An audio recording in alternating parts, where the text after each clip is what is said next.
Water and energy have been married together for way before we started paying attention to that dynamic. And the water people in California know how important it is. We did these calculations some time ago, and fully 19% of all the energy consumed in California goes to move water, treat water, heat water, pump water, everything water. And so early on in the game, we realized that for several reasons. One, the whole idea of greenhouse gas generation and renewables was taking hold, but also it was a big line item in the expense account of our energies that we needed to make progress in doing whatever we could to be efficient and ultimately to generate energy, and that's just what we've done. So the water world is extraordinarily diverse. You may clearly be, everybody in this room can say, well, there's drinking water, there's wastewater, there's flood water, we've got that recently, but there's lots of other opportunities, and water has been quite fragmented, and so it's sliced and diced in different pieces, and all of those are opportunities for us to engage in generating energy. So we put together a panel that will kind of illustrate the breadth of what's going on. So we're very proud about that. The water community in general is very proud about what they've done, because this is something that has not been mission-centric until relatively recently. Now we realize how very important it is. So I'd like to invite the panel to join me at this point. We each have a presentation for you. We really want you to start immediately thinking about your questions, because we would like it to be interactive and participatory. And if you don't come up with any questions, we will have to do that work ourselves. So we would encourage you to definitely participate. This session will be 1 hour. And I'm going to start with our order of presentation is slightly different than your agenda, so do not be confused. Charlie Wilson will be our first presenter.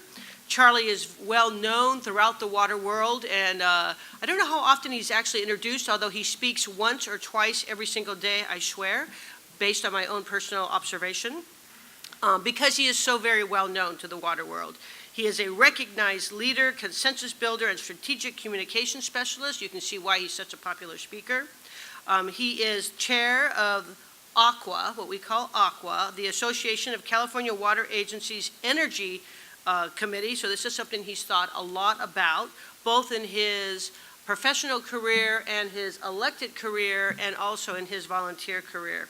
He is the executive director and CEO, CEO of Southern California Water Coalition, which is an influencer and thought leader.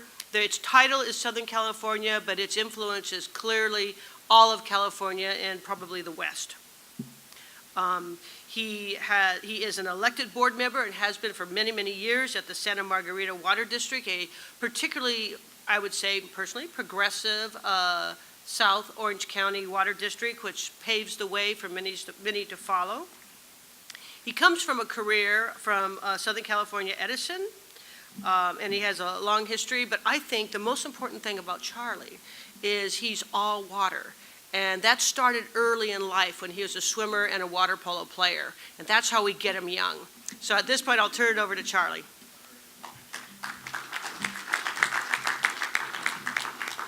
Thank you, Celeste. And as you read that, the irony is not lost on me on the impact it's had on my hairline.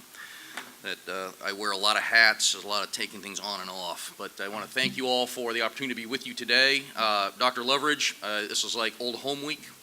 I got to work with Dr. Loveridge, and you will forever be Mr. Mayor in my days with Southern California Edison and the work that he did in helping to move cities forward. And so I'm grateful to be with you today, share with you a little bit of how sort of this route that I took a couple of years ago. The folks at the Association of California Water Agencies were looking for their next iteration of Energy Committee chairs, and they looked around the room and said, well, okay, that guy worked in the electric world, he's supposed to know something about energy, right? So ask him.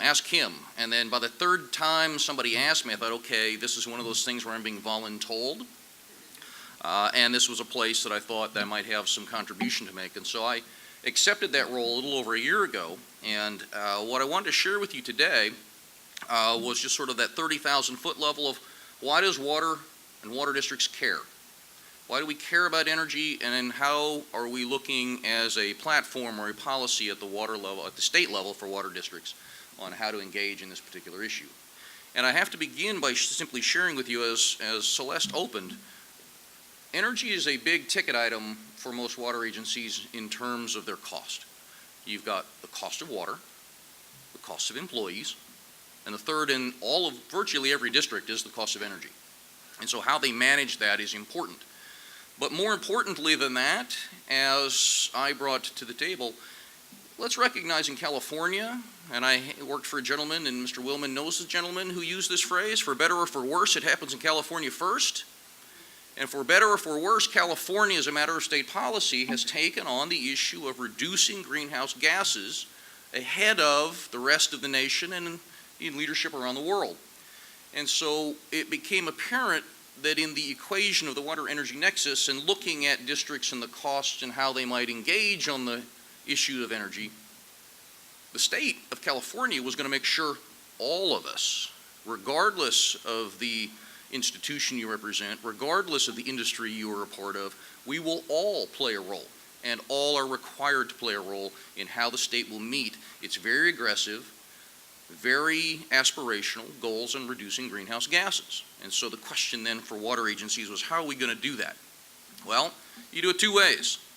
There's energy use, and you see here there's this full spectrum of how energy is used. And as Celeste said, about 19% of all electricity in the state of California is used for the production, the movement, the treatment of water. Now 80% of that is household water. Your dishwashers, your washing machines, your showers, 80% of that is in that level. But this is the single largest user of electricity of any sector in the state.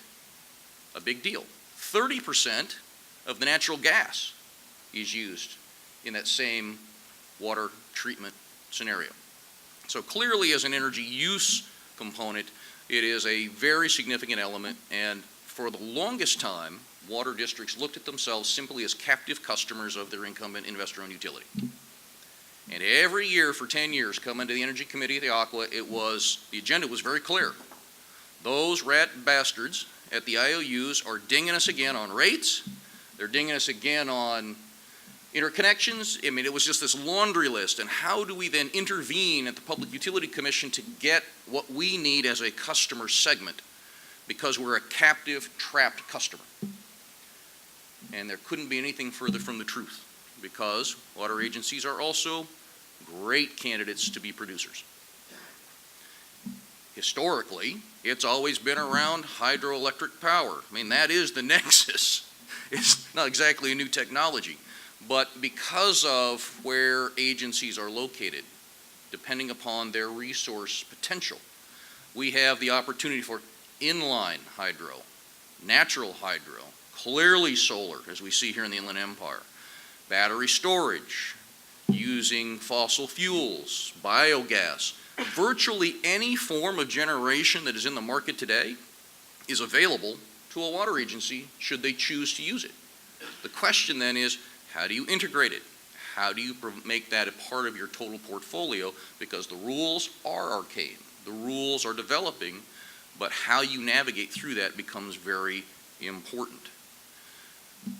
So in the integrated energy, the other piece to this equation, which we have talked about, and why it's important for water agencies to engage in here, is that it's not just, again, about how I use it. It's not just how I may produce it, but it's how do I fully integrate both components into my operations, both financially as well as operationally. So even in the context, again, going back to the greenhouse gas reduction goal of the state, getting into things like fleet vehicles, off-road vehicles, things that nobody thinks about in the water utility sector. We think about it if we're in transportation and goods movement, but we don't think about how do I integrate that? How does that become part of my total portfolio? So that becomes now part of how do you take use, how do you take production, how do you take a fully integrated approach into meeting the future objectives, usually as a municipal entity, so you always have ratepayer dollars at risk. And how do you then make the case? So as part of the Aqua Energy Committee, we have now radically shifted the business model away from captive customers complaining to the PUC how we're getting, dinged by the investor-owned utility market, but moving now into how do I gain control of my own account, my own future, and then more importantly, then how do I contribute as a municipal entity into the aspirational goal of the state's regulatory policy? So we've got 4 areas that we really focus very heavily on. First and foremost, as local elected officials, just like a city, Aqua thinks it's very important that we be part of a local control element. That it's important that individual entities be able to make decisions for themselves based on their constituency, based on their region, based on their portfolio. Second, it should be cost effective. Just because you're public agencies and you have aspirational goals doesn't mean you can be on the bleeding edge. You need to be on the leading edge. And how I make cost-effective decisions that are part of a larger portfolio becomes important for water agencies.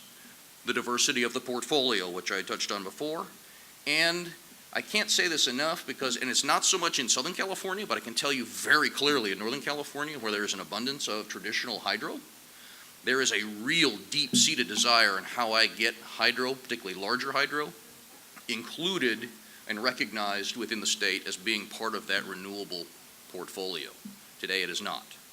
So these are kind of the things that we've talked about at some measure, and we know, like I said, we no longer intervene with the PUC, but we have now shifted, and we now have an agenda where the Public Utility Commission is helping to facilitate for water agencies as a large customer base advanced discussions with the investor-owned utility community on what the next rate filing will be, what the next regulatory filing will be. And so we are now working as part of packaging to make that work going forward, as opposed to waiting for somebody else to implement or file it and then coming back afterwards and complaining. So this is about how to become part of the solution as opposed to being one of those problematic areas or somebody that's on the back end of the equation. So in that, we see this as a fully integrated element. Again, we sort of lose sight of this sometimes down in the urban area, but it is about water, it is about energy, but really, in California, it's also very much about food security and including the agricultural community. And so we do that and try to keep that perspective. Again, for better or for worse, it happens in California first, and there's always good and bad. Good news, California's really big and really diverse. Bad news, California's really big and really diverse. And so some people will come to the table with very specific, very simple answers. There is no simple answer. And so it's incumbent upon us all to kind of work together to figure out what makes the most sense based upon a criteria and a prioritization for each one of us. So I thank you for allowing me to sort of open. You're going to hear some very specific comments on projects and other elements from some of the other speakers, but I look forward to your questions. Thank you.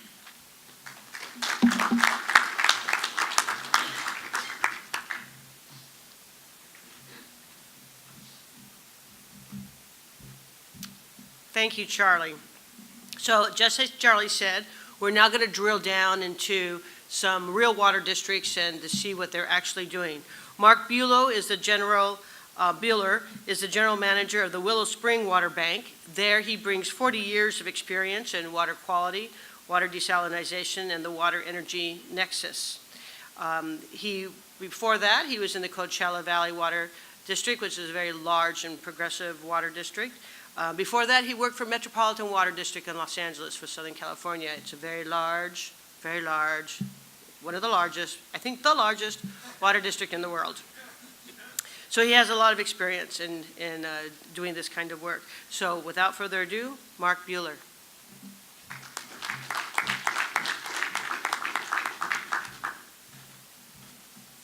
Thanks, Celeste. I'm going to drill down some. And first, let me talk a little bit about what Charlie mentioned. I think everybody is familiar with the phrase, the water energy nexus, but there's not a real good understanding of what does that truly mean. So let me start off talking about the water energy nexus and then some specific examples of how to put it to use in terms of storing energy, storing electricity, and then shifting when renewables are used from a time of surplus to a time of shortage. So it takes water to make energy and energy to make water. It takes water to make energy, typically with a power plant. You have to have a source of cooling water for most power plants across the U.S. Also, it takes energy to make water. If you're desalting water, it takes quite a bit of electricity to desalt a given, excuse me, a given volume of water. And so the two are bound up. But in many ways, there's a more interesting linkage. And it has to do with something called pumped storage.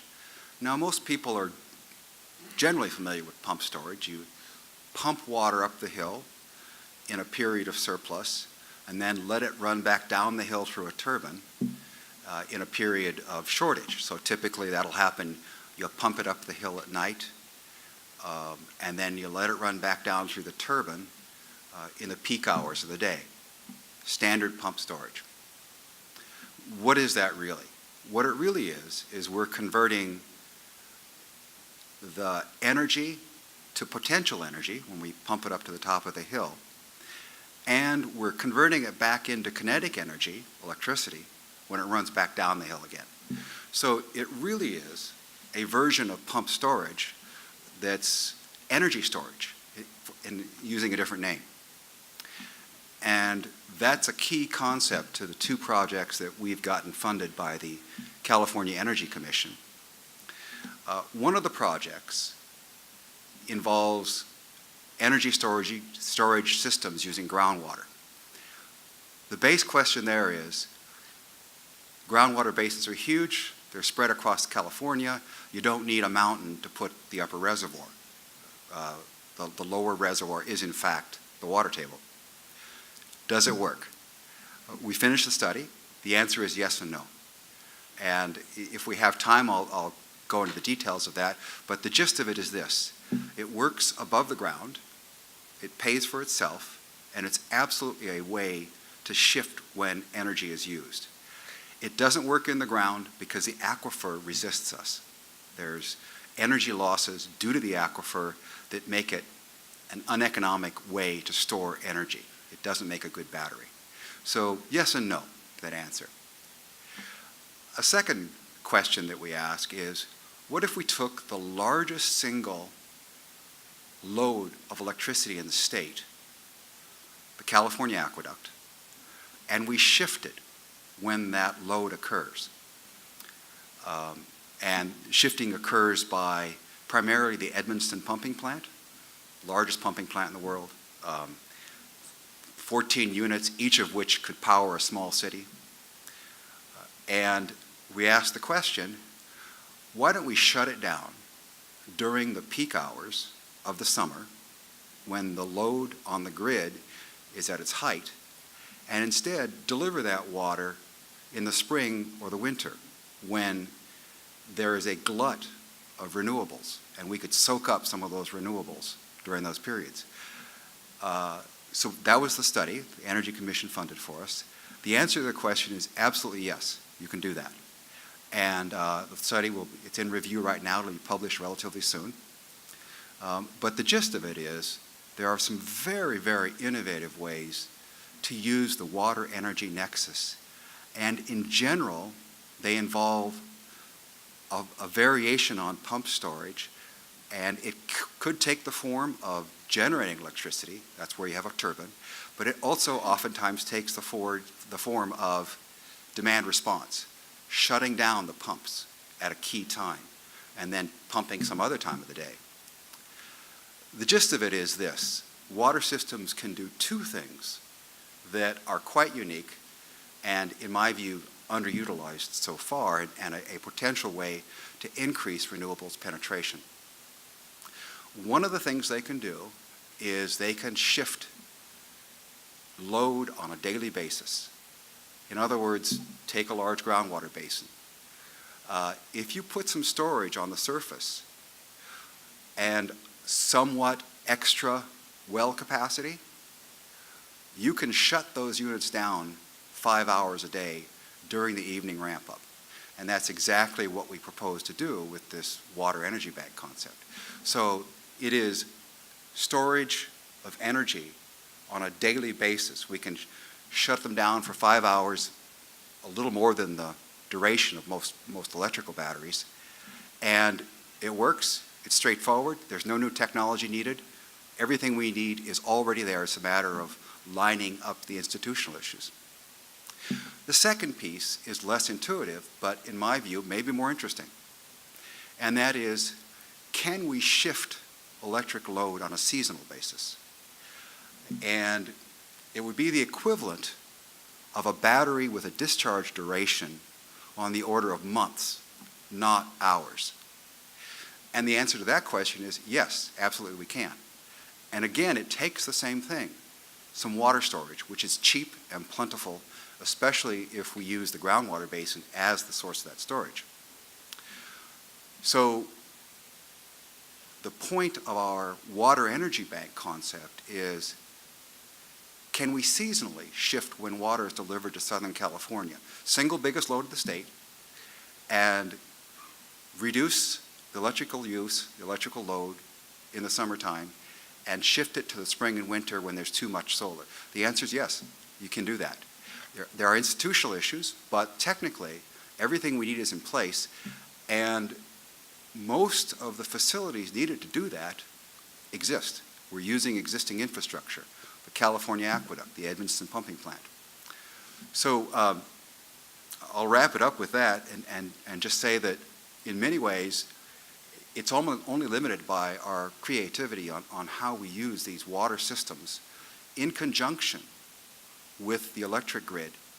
And if we stop thinking in terms of storage being of only one form of energy, but rather storage in terms of kinetic and potential energy, then these pump storage systems, which with groundwater can be installed almost anywhere, are a really interesting way to store energy on both a daily basis and a seasonal basis.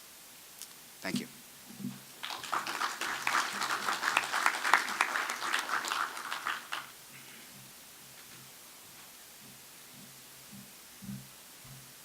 Thank you, Mark. Our next speaker is Manal Yamant. She is the Senior Vice President for Policy and Markets, so she's come to the right place, for the Advanced Microgrid Solutions. Prior to that, she served as Director of Government Affairs to Next Era Energy, Florida, Power and Light, the country's largest clean energy company. Prior to Next Era, she served as the Renewable Energy Advisor to both California Governors Brown and Schwarzenegger. She jointly coordinated California's effort to take the state closer to its goal of providing at least 33% energy from renewables and worked to streamline permitting for tens of billions of state investment and ultimately 16,000 megawatts of electricity. So I worked for the state during part of that time. That was not easy. That was very hard. So kudos to her. In addition, she helped lay the foundation for Governor Brown's energy program to develop 12,000 megawatts of distributed power in California. Prior to that, she served as the International Trade Special Assistant to First Lady Maria Shriver and an Executive Fellow in the Office of the Governor. So at this point, let me introduce you to Manal Yamant.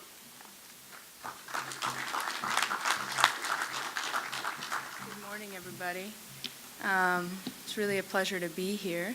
And I have the luxury today of speaking last, which is really great, going after Charlie and Mark, who I think did a really excellent job of laying the foundation of why we're here. You know, this is a solar conference, so why is the first panel talking about water? I think everyone's done a good job kind of explaining why this is perhaps the single most relevant conversation when it comes to really reducing emissions and meeting our climate and energy goals, is figuring out what do we do with the massive amount of energy that we use in transportation and treatment of water. But what I'm going to talk about today is a little bit different. I'm going to get a little more specific with you guys. So what I'd like to do is spend a few minutes talking about some of the big picture trends happening in the electric grid. Specifically, I'll talk about wind and solar penetration and storage coming in as a response. And I'm going to talk specifically about energy storage, but I'm going to be talking about not pumped hydro energy storage. I'm going to be talking about battery storage, which is by far the single most deployed type of storage in the world today. And then I'll talk a little bit about water agencies here in California that are using battery storage to meet their energy needs and also meet the state's larger grid integration needs at the same time. And I'm going to try to do all that in 10 minutes, which I think is possible. So at a high level, we all know this is why we're here. The grid is changing dramatically, and in California, it's changing much more dramatically than any other place in the world. When I was in the governor's office and we were working on wind and solar prices were 22 cents, 25 cents, 30 cents a kilowatt hour. Today, they're less than 3 cents. We have the most ambitious renewable energy goals here in California. We have a 100% clean energy goal. And the state is very much moving towards massive amounts of wind and solar penetration. So what does that mean? Today in California, we have about 40% of our energy resources coming from wind and solar. That's phenomenal. But it also poses a tremendous amount of challenges when it comes to managing the grid. Peak demand here in California in terms of energy use is 55 gigawatts, roughly. Last March, we had, within a 3-hour period, a 14 gigawatt swing in energy use because of solar coming off the grid and people going home at the end of the day. So how do we start to deal with that? This is at 40% renewables. What happens when we're at 50, 60, 70, 80%? So the state of California, being constantly looking ahead, started to realize that we needed to find a way to store this energy and we needed to do it economically. So storage in California, particularly again battery storage, has been moving at a rate that none of us expected in terms of deployment and cost dropping. And then as we step back and look globally, several countries outside of California will have 50% renewable penetration next year. And the only way, again, to do that efficiently is to be able to store that energy so we don't end up building a bunch of natural gas or fossil fuel backup to make sure that the lights turn on, which is what's happened in the past. So speaking specifically about energy storage, battery storage, there's essentially 3 types of applications. There's all kinds of different chemistries for battery storage. There's flow batteries that have very long duration. There's lead acid batteries. But by far, the vast majority of deployments globally are lithium-ion batteries. And those get deployed in essentially 3 primary areas. The first is with really large energy projects. So you might have a really, really big solar farm, and right next to that you'll have a huge bank of batteries to directly store that solar or that wind and deploy it later. We're also seeing a lot of deployments directly by utilities or energy retailers right at a substation. And what I'm going to focus on today, we're also seeing, especially here in Southern California, a tremendous amount of energy storage projects at commercial and industrial sites. So at a water agency, at a university, at a hospital. And that's very much where AMS has been specializing for the past 5 years. We've really been specializing in how do we take critical infrastructure, places where you can't have the power go out, places where you're serving a critical need like treating wastewater, or serving people in a hospital, and making sure that they're not only lowering their energy costs, but having their needs met all the time. A few ways that we're different, just a couple things to lay the foundation. One, we're actually technology agnostic, so we don't make batteries.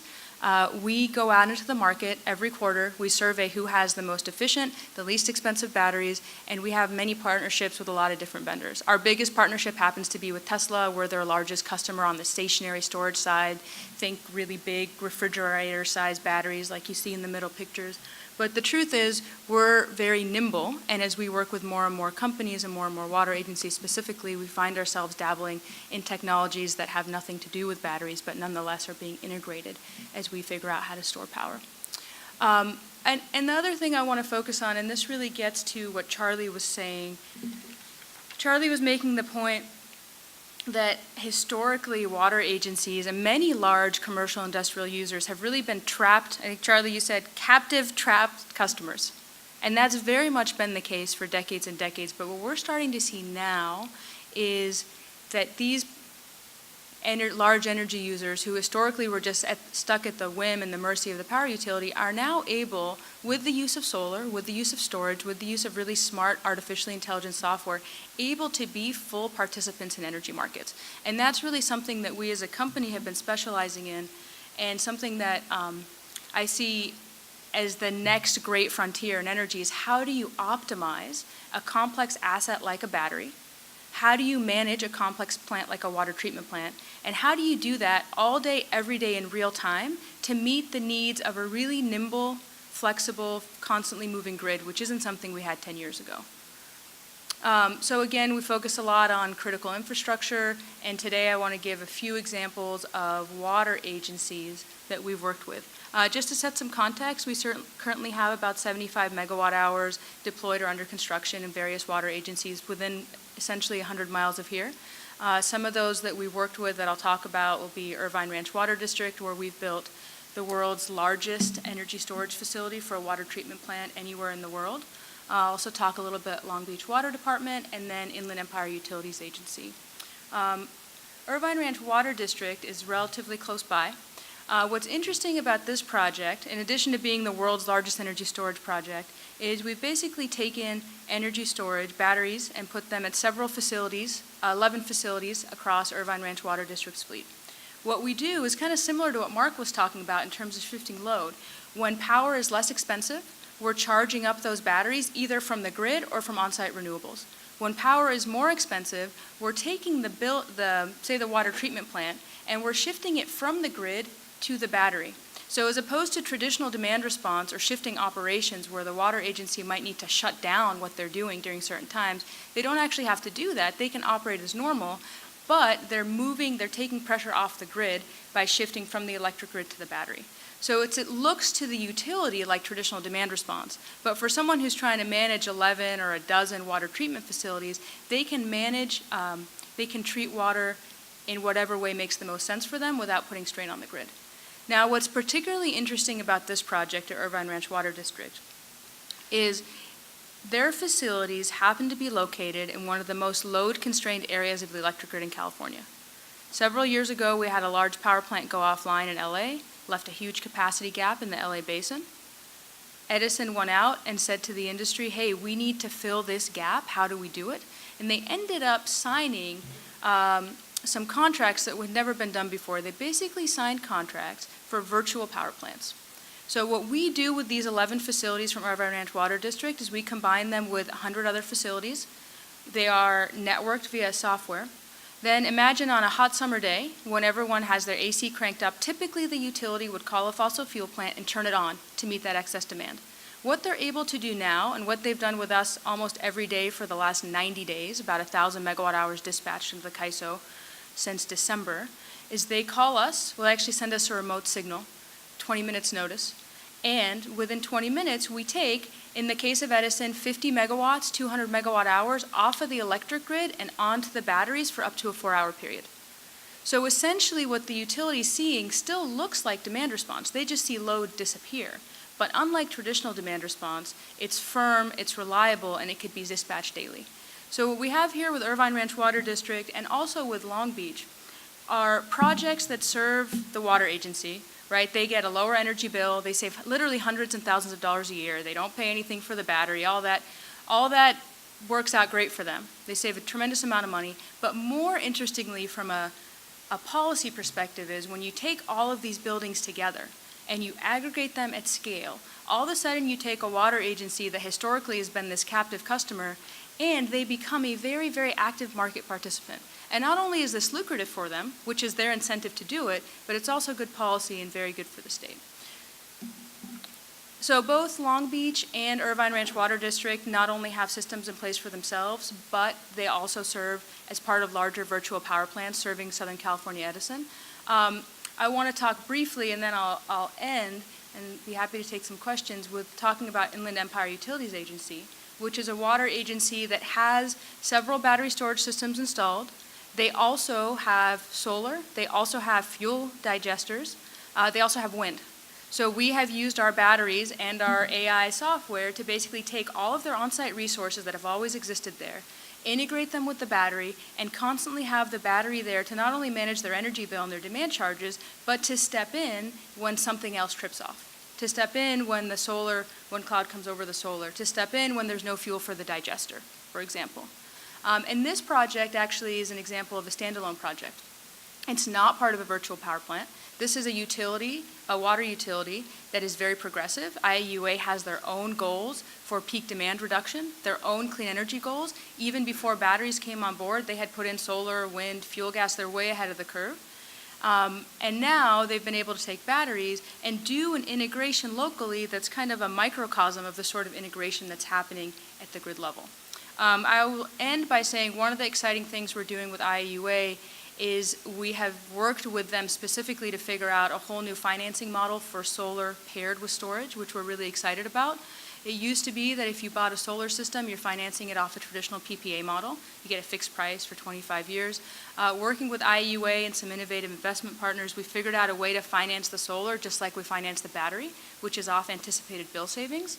It's a particularly interesting model as we see energy costs continue to drop. You might not want to lock in a price for 25 years when prices are less than 3 cents today and are continuing to get lower. So lots of exciting stuff happening, particularly around batteries, particularly with water agencies. And I have a few more slides, but I actually think I'm going to leave them. But I'm happy to talk about anything you might like, and I also have a few slightly more technical slides we can jump into if there's an interest, either now or later. So thank you very much. I look forward to your questions.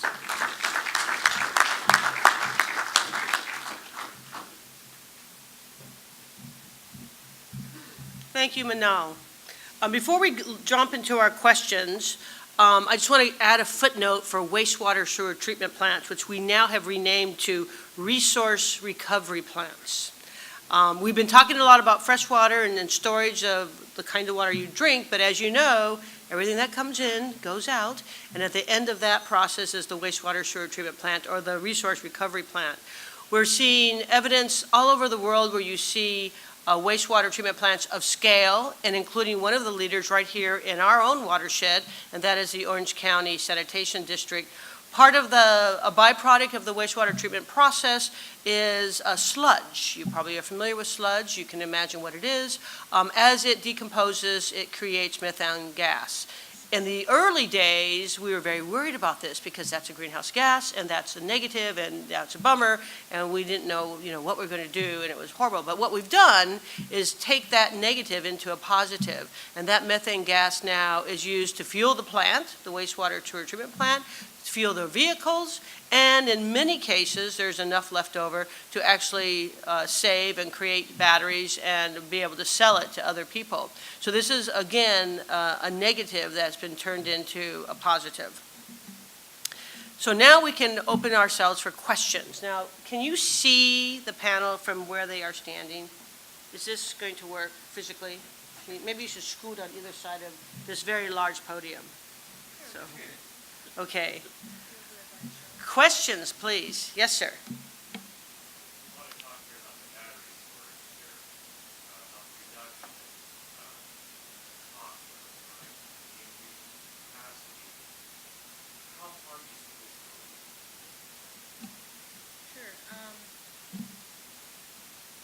I don't know if this is on. Yeah. Well, in some ways, that's kind of a $1 million question, but I can give you a few data points for today. The cost of batteries has dropped about 50% a year for the past few years. When we built our first project 5 years ago, which there was a picture of earlier, we imagined that we put batteries the size of this whole stage to get, say, a 250 kW battery. That same battery system by the same manufacturer today takes up 1/3 of the space and produces the same amount of energy and has the same amount of capacity. So not only are we seeing cost declines, but we're also seeing footprint drop and efficiency increase. And most importantly, we're seeing a lot of innovation around the financing, which has really helped in terms of reducing other costs besides the raw cost of the batteries. Yeah, I'm happy to talk more about that, but at a high level, it's dropping fast. It's going to continue to drop. And, the conventional wisdom is that batteries will follow the trajectory of solar PV with these massive drops over a long period of time. It's not quite that dramatic, but it is still pretty dramatic, and we're able to build projects today economically that even 3 years ago we couldn't, and we see prices dropping by the quarter in many cases. Thank you. Question over here. Yes, I noticed that you haven't mentioned anything about V to G. Are you familiar with vehicle to grid? And how does that fit in? Yes, I have personally, with my plug-in Prius, bought a little kit in case of a power outage at my house. But that was at a very small scale. Anybody else? I mean, I can certainly do that and rechannel 25 years of the Edison world, and I can simply share with you, so the culture was And the original adaptation was, we're going to go push electric vehicles because we had all of this massive amounts of fossil fuel generation that we ran idle at night because we didn't need it, we had no load. So the initial concept was get vehicles into the market, store, put them in the garage, run them at night. That would make maximized efficiency of the generation that we had in the marketplace. That was before the marketplace fundamentally shifted. And now, with the advent of solar and an excess of solar on the system, that has been completely reversed, and we're incenting people to charge midday, which in my world back in the mid-'80s was so counterintuitive, right? But that's kind of how the markets have shifted. The concept remains the same, and then to your point, and it's kind of like the million solar roof thing, how do you get sort of into retail, was the utilization of your car as your emergency battery storage for your home. That does work on a small scale, but that's millions and millions and millions of homes that you need to get to. Part of where you sort of address this issue from high load down to the low loads, I would tell you as a former utility guy, the most expensive people to serve were residents. We didn't really want those people. We like manufacturing. We like steel. We like, big. And so that's where just like your water savings, it comes in your big customers. So that's kind of what the market's chasing at this point. It'll come, and it's coming slowly, but it's based on the technology and the technology perfection on the large-scale industrial level. Okay, great. Yeah, I could add to that briefly. I mean, one of the big trends we're seeing in California, and I'm sure you'll discuss it, is this massive proliferation of various distributed energy resources. Lots of smaller resources that either people are installing themselves, whether it's solar or an electric car or a battery storage system. And one of the things I spend a lot of time on is figuring out how do you design energy markets to allow for aggregation of these sorts of things at scale. Imagine large aggregations of millions of electric cars, and also, once they're aggregated, how do you allow them to bid into energy markets so they can be full participants in helping to integrate this more dynamic grid that we have? So in many ways, when I think about vehicle-to-grid or electric cars, I think about them just like I do distributed batteries. They just happen to be on wheels. And I think there's a lot of progress being made at the CAISO, but still a lot of progress to be made in terms of creating opportunities for aggregated batteries, whether they're on wheels or fixed on a platform, to participate in various ancillary services markets. And even there's still a hurdle in that there's many things that batteries can do, whether they be in a car or at a house, that there isn't even a way for the battery to bid into the market under today's rules. And so there's a lot of work being done to help add a couple extra value streams, a couple extra ways that those aggregations can make money, which I think will help increase deployments over time. Great. Hi, Thanks for that question. I Very learned quick, something. very specific question. Go ahead. Rick Brown, Terra Energy. On these contracts that you have, is there a sequence in terms of who gets to discharge the battery, be it for demand savings or for Edison, or does it not really matter because you just guarantee the savings to the customer? It's a really good question. I'll say there's two separate contracts.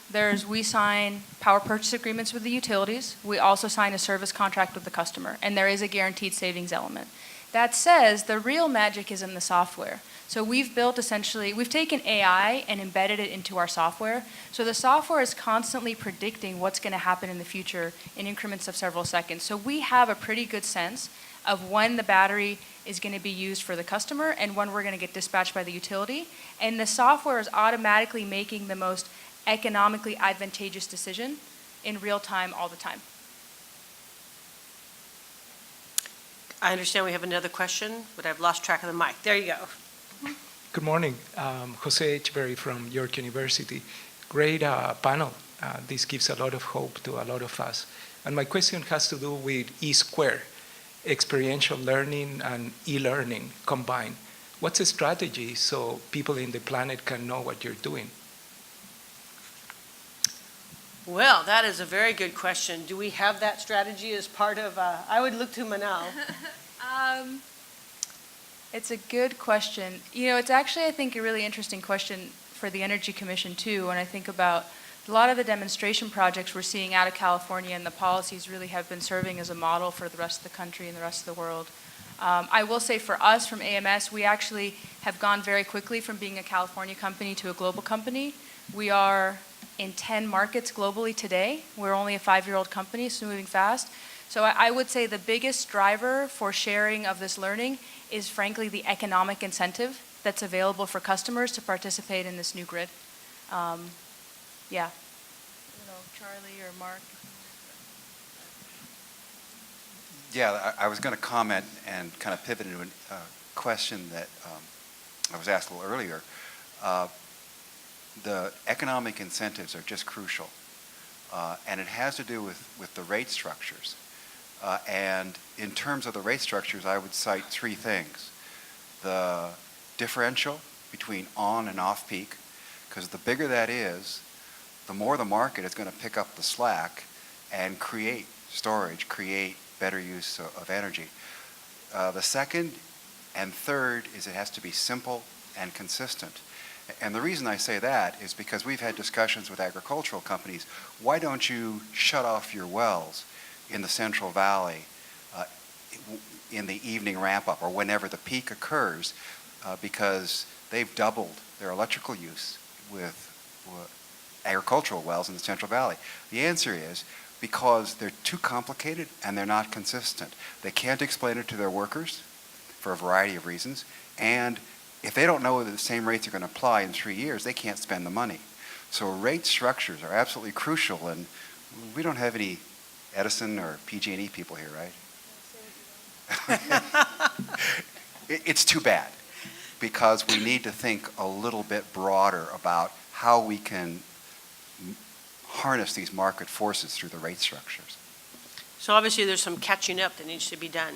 Celeste, let me Go just right touch on ahead, that, because I can, again, I'll channel the former Edison guy, but what we're really talking about here is absolutely right, is how do you make it economic, which is why my comments about efficiency and simplicity is really, really important, which is part of why we have that agenda and working with the investor-owned utilities on developing the next generation of rate and the next development of market products.